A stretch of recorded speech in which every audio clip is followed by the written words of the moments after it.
अपने तिपरासा को ग्रेटर तिपरालैंड देंगे। कॉम्प्रोमाइज़ नहीं करके इस बार सब नेशनल पार्टीज़ को दिखाएंगे कि बुबागरा तैयार है आखिरी आदमी तक फाइट करने के लिए।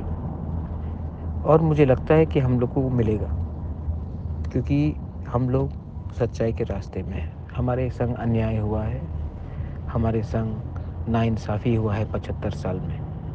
ये हमारा टाइम है।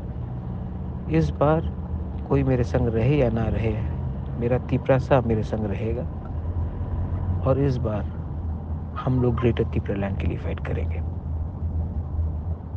मैं जानता हूँ कि हम लोग जीतेंगे, क्योंकि मेरे पास विश्वास है, हमारे तिपरासा का विश्वास है और बूमा और सिकली का प्यार है। इस बार जीतेंगे, 100% जीतेंगे। ये फाइट कोई एमएलए मंत्री के लिए नहीं है, ये फाइट हमारा बुकुंग बारा तिपरासा के लिए है और ये फाइट हम लोग जीतेंगे। इस बार हमारा सरकार बनेगा। बेलाइनो हम।